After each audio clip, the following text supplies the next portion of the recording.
সমস্ত বিফ চাপ রেডি হয়ে গেল। তো তো এখন কিন্তু আমি একটু এরকম করে শেয়ার করেছিলাম যে এই হচ্ছে বিফ চাপ কীভাবে ম্যারিনেট করে ফ্রিজে রেখে দিয়েছিলাম, ডিপ ফ্রিজে।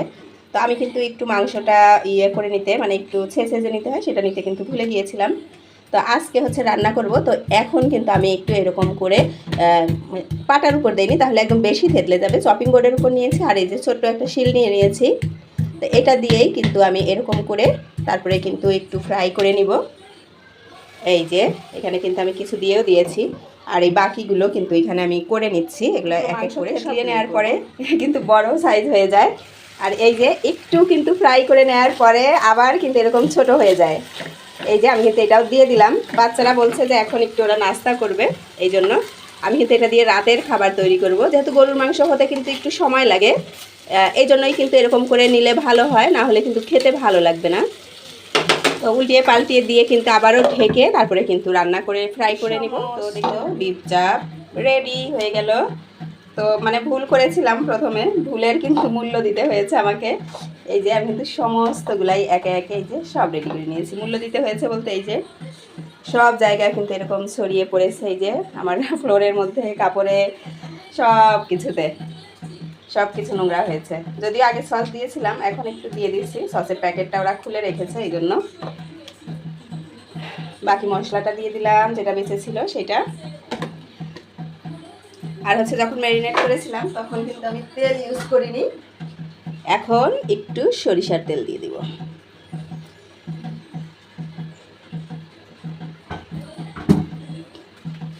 এই যে এখন এটা মেখে নিচ্ছি কিন্তু আমি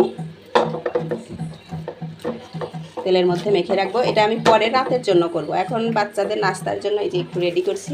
এটা কিন্তু হয়ে গিয়েছে, এটা আমি নামিয়ে দিব ওদের।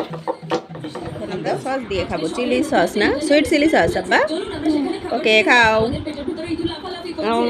কেমন বলো? বিসমিল্লাহ বলো। কি দিয়ে খাচ্ছ তুমি? ওকে। নাস্তা করে আমি কিন্তু আবার কিচেনে চলে এসেছি। এখন এই যে হালিম মিক্স রান্না করার জন্য হালিম কিন্তু একটু ভিজিয়ে রাখতে হয়, তো আমিও কিন্তু তাই করব। আমি মাংসটা আগেই কিন্তু ভিজিয়ে রেখেছিলাম, ওইটা ছেড়ে দিয়েছে। আর এখন হালিমের এই পাউডারগুলো ডালের যে মিক্স, এটা কিন্তু এখন গরম পানি দিয়ে আমি ভিজিয়ে রেখে দিব। এরপরে হচ্ছে মাংসটা বসিয়ে দিব। আর এর ফাঁকে আমি বাচ্চাদের জন্য একটু আমড়া আর হচ্ছে পেয়ারা কেটে নিয়েছি। এটা একটু লবণ দিয়ে ওদেরকে মেখে দিব, ওরা যেন খায়, সাথে আমিও একটু খাবো। আর এইদিকে কিন্তু আমার হাজব্যান্ড চলে এসেছে অফিস থেকে, আসার পথে সে একটু বাজার নিয়ে এসেছে। হালিম মিক্স এনেছে 2 প্যাকেট, তো 1 প্যাকেট তো আমি রান্নার জন্য নিয়েছি, আর 1 প্যাকেট আছে। এখানে হচ্ছে জর্দা মিক্স এনেছে, লাউ এনেছে, মিষ্টি কুমড়া, শসা, গাজর, লেবু, এগুলো এখন লাগবে সালাদের জন্য। আর হচ্ছে সবজি এনেছে, পাকা কলা এনেছে, কাঁচামরিচ এনেছে। টক নেই, আমরা মিষ্টি, আমরা বরিশালের আমরা। খাও আব্বা, খেয়ে ফেলো, এটা খাওয়া ভালো আব্বা, ভিটামিন সি। আর এই বিস্কিটটা এসে রাখো, এত এলোমেলো করেছো ময়নারা। এটা খাও, এই যে পুরা বাসা এলোমেলো। হ্যাঁ, বুঝিয়ে দাও।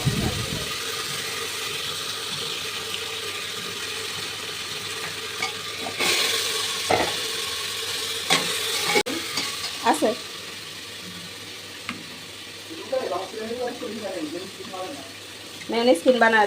হালিমের মাংসটা আমি প্রেসার কুকারে দিয়ে দিয়েছি। আর এদিকে আমি নান রুটির জন্য ডো রেডি করব। তো আমি কিন্তু 3 কাপ আটা নিয়েছি, আটা বা ময়দা যে কোনো একটা নিলেই কিন্তু হবে। আর 3 কাপ আটার জন্য এখানে হচ্ছে আমি 1.5 টেবিল চামচ ইস্ট নিয়ে নিয়েছি। আটা দিলে তখন ইস্টের পরিমাণ একটু বেশি দিতে হয়, আর ময়দা নিলে কিন্তু ইস্টের পরিমাণ একটু কম দিতে হয়। তো আমার এই মেজারমেন্টটা কিন্তু ঠিক আছে। আর একটু বেশি 1.5 চামচ চিনি দিয়েছি, হাফ টেবিল স্পুন লবণ দিয়েছি, সমস্ত শুকনা উপকরণ এখন আমি একটু মিশিয়ে নিচ্ছি। আর এখন কিছুটা হচ্ছে সয়াবিন তেল দিব। এই পর্যায়ে কিন্তু তেলটা না দিলেও হয়, তো তেলটা দিয়ে মাখিয়ে নিলেও হয়, না মাখিয়ে নিলেও কোনো সমস্যা নাই। আর এখন আমি উষ্ণ গরম মিল্ক দিয়ে দিলাম। এটা কোনো অবস্থাতেই বেশি হচ্ছে গরম থাকা যাবে না, যে আটাটা সিদ্ধ হয়ে যাবে, তাহলে কিন্তু নান রুটি ফুলবে না। আমি কিন্তু একটু চামচ দিয়ে আগে মেখে নিয়েছিলাম, এতে করে হাতে লাগবে না। তারপরে কিন্তু হাতে ঘি দিয়ে মেখে নিয়েছি। এখন ঢাকনা দিয়ে ঢেকে একটা সাইডে রেখে দিব। আমি চুলার পাশেই রাখবো যেন তাড়াতাড়ি ইস্ট অ্যাক্টিভ হয়। আর এদিকে আমার হালিমটাও কিন্তু অলমোস্ট হয়ে গিয়েছে। আমি বেরেস্তা দিয়ে দিয়েছি, কাঁচামরিচ সমস্ত কিছু দিয়েই কিন্তু রান্না প্রায় রেডি। এটা আমি নামিয়ে নিব। আর এখন কিন্তু আমি বিফ চাপটাও রেডি করে নিব। এই তো আমার বিফ চাপ কিন্তু আমি আবারও সরিষার তেল দিয়ে ম্যারিনেট করে রেখেছিলাম। এখন এই যে সমস্ত বিফ চাপগুলা কিন্তু আমি ফ্রাই করে নিব। বিফ চাপগুলো একদিকে কিন্তু ফ্রাই হচ্ছে, আর আগে কিছু আমি উঠিয়ে নিয়েছি। এখন কিন্তু নান রুটি বানিয়ে নিব। তো ডোটা দেখি কি অবস্থায়, পুরো অ্যাক্টিভ হয়ে গিয়েছে। ইস্টটা অনেক ভালো ছিল, মানে দ্রুত সময়ের মধ্যেই কিন্তু অ্যাক্টিভ হয়েছে। তো এখন কিন্তু আমি নান রুটি বানিয়ে নিব। একটু ডো করে যদি এরকম রেখে দেন তাহলে কিন্তু হয় কি বেলার সময় আবার ছোট হয়ে আসে। আমি বেললাম বড় করে, ছোট হয়ে আসে। 5 মিনিট যদি রেখে দেওয়া যায় তাহলে কিন্তু এটা হবে না। আমি ঠিক যেমনভাবে বেলবো ঠিক তত বড়ই থাকবে। আর এখন এই যে হাত দিয়ে প্রেস করেও কিন্তু বেলা যায়, অথবা এরকম বেলুনি দিয়েও কিন্তু এই নান রুটি বানিয়ে নেওয়া যায়। তো আমি কিন্তু বেলুন দিয়েই বানিয়ে নিয়েছি। আর কতটা মোটা রেখেছি এই যে একটু দেখিয়ে দিলাম। এখন কিন্তু আমি একে একে এটা সেঁকে নিব। আর যেভাবেই করি না কেন আমি কিন্তু বলেছি যে যখন আমরা গরম পানি ব্যবহার করি, গরম পানিটা মানে মিল্ক যেটা দিয়েছি লিকুইড মিল্ক, সেটা কিন্তু উষ্ণ গরম থাকতে হবে। বেশি গরম হয়ে গেলে নান রুটি কিন্তু ফুলবে না। অল্প গরম দিতে হবে, যেটার মধ্যে একটা আঙ্গুল দিয়ে ধরে রাখা যায়। মানে একটু এর থেকেও ঠান্ডা হলে সমস্যা নাই, কিন্তু গরম হওয়া যাবে না, তাহলে নান রুটি ফুলবে না। আমি কিন্তু একে একে আমার সব নান রুটিগুলোই এভাবে করে ছেঁকে নিব।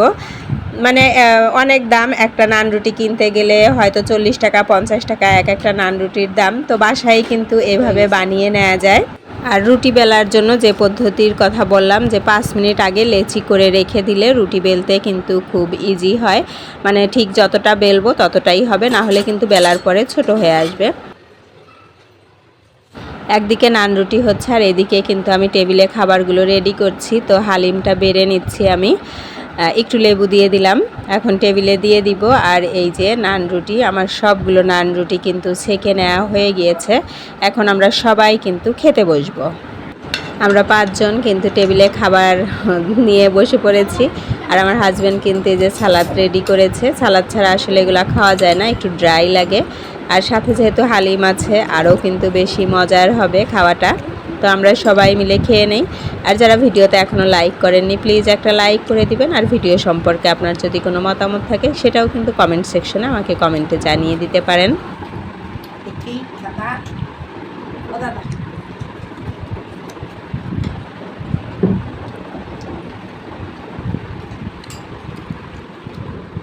ঝাল তাড়াতাড়ি খাও, দেখি একটু কোক আমি খাই।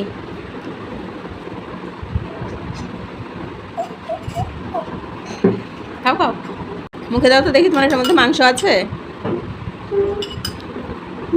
হ্যাঁ খাও।